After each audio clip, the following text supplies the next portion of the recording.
Your Social Security check can lose up to 15% to an old loan you forgot about, half of it to a mistake you never made, and your grocery help can disappear entirely, and none of it shows up as a warning, just a smaller number on the day the deposit hits. I'll walk through all three, plain English, no scare tactics, just what's actually true right now, and quick heads up, this is general information based on public federal rules, not personal financial or legal advice for your specific case.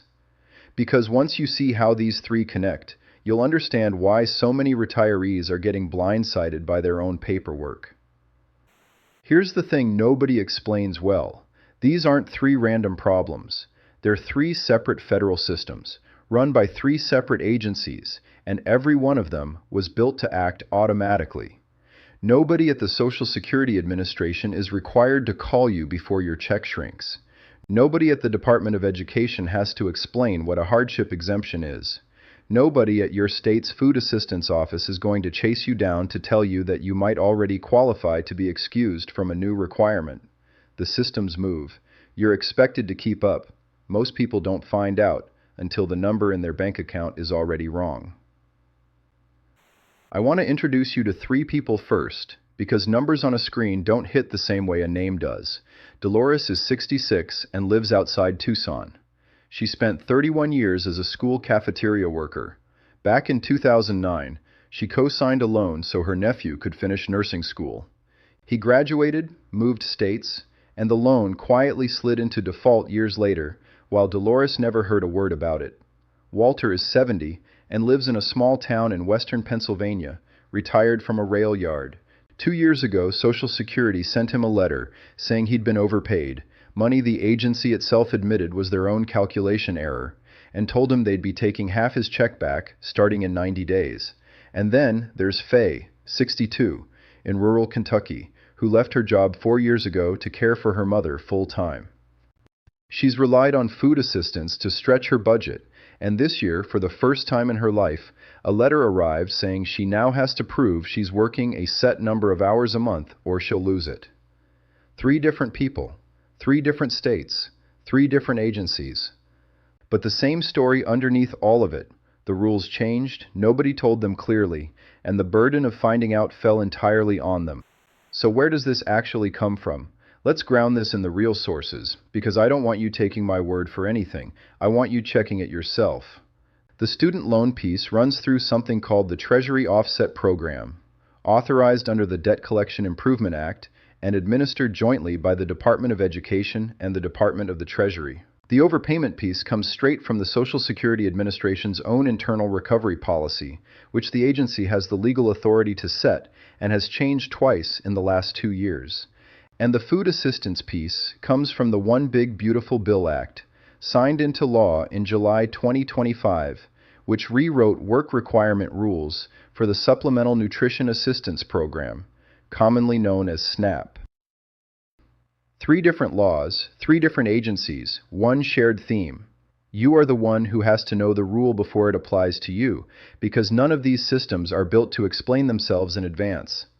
Let's go through this piece by piece because the details matter more than the headline, and the details are exactly where your options are hiding. Number 1. Student loan collections against Social Security are active again, and the number to know is 15%.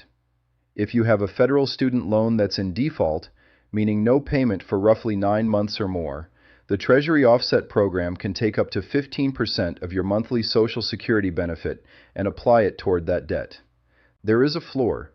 By law, they cannot take you below $750 a month in benefits. But do the math on a modest check.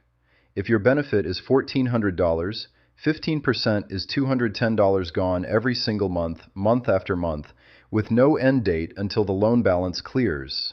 Now here's where it gets important, and this is the part almost nobody realizes until it's already happening to them. This collection authority was paused for years, first during the pandemic, and then again more recently, while the Department of Education rolled out a new repayment system. Pauses like that create a false sense of safety. People assume that because nothing happened for a long stretch, the debt quietly disappeared. It didn't. Federal student debt generally doesn't expire the way other consumer debts can. It sat there the entire time, And when the government flips the collection switch back on, it applies retroactively to anyone still in default. No fresh notice required beyond a standard letter, no fresh conversation, no phone call walking you through your options. And here's the detail that catches the most retirees off guard. This isn't only about loans you personally took out for your own education decades ago. Parent Plus loans count. If you borrowed to help a son, a daughter, a grandchild get through school, and that loan fell into default, it is legally your debt, and your Social Security benefit is exactly as exposed as if you'd taken out the loan for yourself. Most people co-sign those loans in their 40s or 50s, thinking of it as helping family, never imagining it could touch their retirement income 20 years later. Number 2, and this is the part that should genuinely change how you think about that first item. According to the government's own consumer protection data, roughly 8 out of every 10 Social Security recipients with a defaulted federal loan would actually qualify for financial hardship relief that stops the garnishment completely. 8 out of 10. The relief exists, it's sitting right there in the system, and most people never file for it because nobody hands them the form. The process is called a financial hardship objection, filed with the Department of Education's Default Resolution Group, and it requires you to show that the offset would leave you unable to cover basic living expenses, housing, food, medications, utilities. There's also a separate path, getting the loan out of default entirely through loan rehabilitation, which typically means 9 on-time payments within 10 months, after which the offset stops for good and your credit report improves too. Most people never explore either path because they assume a federal debt is simply unavoidable. It usually isn't. Now here's the part they never tell you clearly enough. There's also a third option specific to some retirees, and it's the one most overlooked of all. If you became permanently disabled after taking out the loan, or the loan was for a school that closed or defrauded students, you may qualify for a full discharge, not just a pause. That means the debt goes away entirely, not just the collection against your check. Most retirees never even ask the question because they assume discharge only applies to younger borrowers still working. It doesn't. Age has nothing to do with eligibility for these programs. Number 3, even if you have 0 student debt, 0 co-signed loans, nothing in your name, this next one applies to you regardless because it has nothing to do with debt at all. It's about overpayments, and it can take half your check. Here's what an overpayment actually is, because most people picture something they did wrong, and that's often not the case. An overpayment happens whenever the Social Security Administration decides, after the fact, that it paid you more than it should have. Maybe your income changed and wasn't reflected in time. Maybe a cost of living adjustment was miscalculated. Maybe the agency's own paperwork was processed late or entered incorrectly on their end. It is frequently their mistake, not yours, and yet the recovery falls on you. For a long stretch, the agency recovered these mistakes gently, withholding around 10% of a check while the balance came down, manageable for most households living on a fixed income. That changed. The default withholding rate for retirement, survivor, and disability benefits is now set at 50% of your monthly check, applied automatically unless you take action. Supplemental security income, which is a different, needs-based program, was kept at a lower 10% rate, so it's worth knowing which type of benefit you actually receive. Now stay with me, because this is where Walter's story matters. Walter's overpayment notice arrived on a Tuesday in a plain government envelope. It said he'd been overpaid roughly 3 years earlier, and that the agency intended to withhold half of every future check starting in 90 days. He hadn't changed jobs, hadn't hidden income, hadn't done anything differently. If a mistake happened, it happened on their side of the desk. And that 90-day window sitting right there in the letter is the single most valuable sentence in the entire notice, because almost nobody realizes what it actually means. Here's what most retirees don't do, and it's the most expensive mistake in this whole conversation. They assume the letter is final, and they either pay it or panic, when in reality that 90-day period is your protection window, not a countdown to accept defeat. Inside that window, you have 3 specific real options. You can request a lower withholding rate. There's a specific form for exactly this, and you tell the agency what you can genuinely afford, whether that's 10% instead of 50, or even a small flat dollar amount each month. You can file an appeal if you don't believe the overpayment calculation is correct at all. And you can request a waiver, which is different from an appeal. A waiver says, in effect, "This wasn't my fault, and repaying it would create real financial hardship. Please forgive the debt." People win waivers regularly. The ones who lose are almost always the ones who never filed anything and just let the 90 days run out. Walter didn't know about any of this for 7 weeks. He found out from a friend at church who'd been through the same thing the year before. By the time he filed his hardship waiver, he'd already lost more than a month of full income he could have kept. He eventually got most of it corrected, but only because someone happened to mention the word waiver to him in a conversation that had nothing to do with paperwork. Number 4, and this is the quietest of the 3 changes, which is exactly why it's catching so many people who never expected to be affected at all. If you or your spouse is between 55 and 64 and relies on SNAP, the federal work requirement that used to stop at age 54 now extends all the way to 64. That's the direct result of the One Big Beautiful Bill Act, signed in July 2025, and states have been rolling out enforcement through late 2025 and into 2026. In practice, that means proving 80 hours a month, roughly 20 hours a week, of paid work, approved job training, or verified volunteer service to keep receiving benefits beyond a short time limit. Think about who that actually reaches. It's not only people cheerfully working part-time by choice. It's people like Faye, providing full-time unpaid caregiving for a parent or spouse, work that doesn't show up on a pay stub, but consumes every bit as much of the day as a job would. It's people managing chronic health conditions that make a formal 20-hour-a-week commitment genuinely difficult, even if they don't have a documented disability finding yet. It's people who left the workforce a few years early, assuming their age already protected them, only to discover the protection line moved without a headline announcing it. Number 5, and here's the part that matters just as much as the requirement itself. The exemptions did not disappear, they simply require documentation now instead of being automatic. You may still be exempt if you're caring for a household member who's incapacitated or a young child.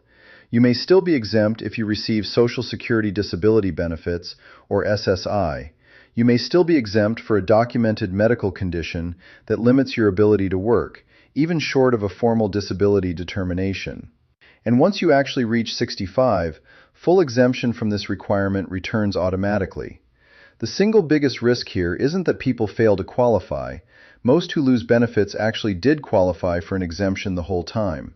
The risk is that the exemption paperwork was never filed, so the system defaults to treating them as if no exemption applies. Before we move to how these 3 connect, let's talk about how you actually find out where you stand, because most people don't know these lookups exist until they need them. For student loans, you don't have to wait for a letter. You can check your federal loan status directly, see whether anything shows as being in default, and see contact information for your loan servicer. If a loan is in default, you can also call the Treasury Offset Program's own information line and ask whether a debt tied to your Social Security number is currently flagged for offset. That single phone call tells you, in a few minutes, whether you're even in the group this applies to, instead of guessing or worrying based on a loan you half remember from decades ago. For overpayments, the check is even simpler. Log into your Social Security online account or call the national line and ask directly whether there's an outstanding overpayment on your record and what the current withholding status is. Don't wait for a letter that may have already been mailed to an old address, especially if you've moved in the last few years. Letters get lost, and the 90-day clock doesn't care whether it reached you. For SNAP, your state agency's website will list current work requirement rules and exemption categories for your specific state, because implementation timelines have varied. Some states began enforcing the new age range as early as December 2025. Others rolled it out over the following months. A 5-minute call to your caseworker, asking specifically which exemption category might apply to you, is worth more than guessing based on what you've heard secondhand. Number 6, and this one ties everything together, so pay close attention here. All 3 of these systems, the Treasury Offset Program, the Social Security Overpayment Recovery Process, and the SNAP Work Requirement, share one structural feature that almost nobody notices until it's too late. Every single one of them puts a clock on your response. The student loan hardship objection has a practical window tied to when notices go out and offsets begin. The overpayment appeal and waiver process has that 90-day window before automatic withholding starts. The SNAP exemption documentation has to be on file with your state agency before your recertification date, not after. None of these clocks pause because you were confused, because you didn't get the letter in time, or because you didn't understand the form. They run either way. Number 7. There's a detail buried inside the student loan rules that deserves its own call-out because it surprises even people who think they've done their homework. The 15% offset is calculated from your gross benefit amount, the number before your Medicare Part B premium is deducted, before any tax withholding you've elected, before anything else comes out. So if your benefit statement shows one number, but your actual deposit is smaller because of premium deductions, the offset is still measured against that larger gross figure, not the smaller number that actually lands in your account. That's a detail worth confirming directly with the Treasury Offset Program's own information line, if it ever applies to you, because it changes the real dollar impact on your monthly budget. Number 8, and this is the one I want you to really sit with before we move on. None of these three systems are designed to hurt you specifically.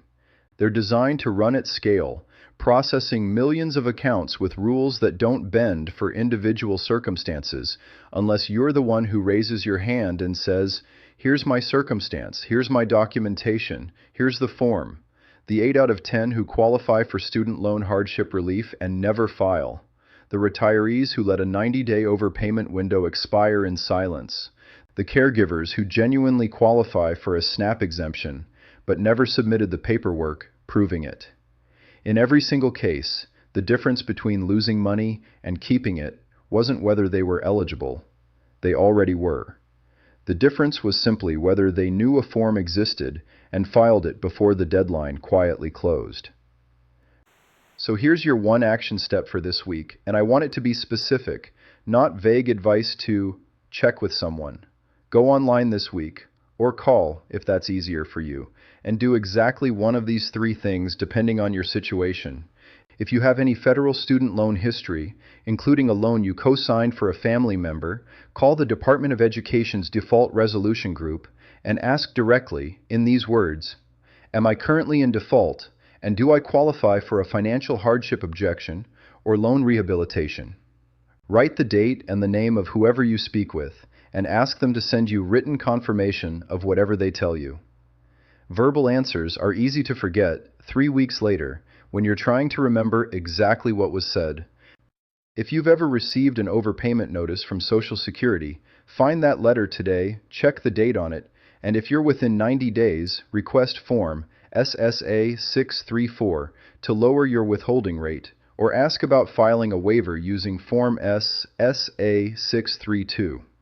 If the 90 days have already passed, don't assume it's too late to do anything. You can still request a lower rate or file a waiver after withholding has started. It just means the clock to pause collection automatically has already run, so the sooner you act from here, the better. And if you or your spouse is between 55 and 64 and receives SNAP, call your state SNAP office this week and ask specifically which exemption category applies to my situation, and what documentation do you need from me to keep it on file. Bring whatever proof applies to you, a doctor's note, proof of caregiving, proof of disability benefits, because verbal statements about your situation generally aren't enough on their own. The exemption has to be documented and on file before your recertification date, not explained after the fact. One phone call, one form. That's the entire difference between finding out the hard way through a smaller deposit and getting ahead of it while you still have the full amount in your hands. If this is the first time you've heard how deep these three rules actually reach, that's exactly why this channel exists. We go through federal rules on Social Security, Medicare, and taxes in plain language, sourced from the actual agencies that write them, so you're not finding out the hard way through a smaller deposit. None of these three systems are going away, and more retirees are going to run into one of them over the next year, not fewer. Subscribe if that's useful to you, and if you want the next video to cover how Medicare premium surcharges work and who actually qualifies to get them reduced, let me know in the comments. because that one trips up just as many retirees as everything we covered today. Thanks for watching, and take care of that check. It's yours.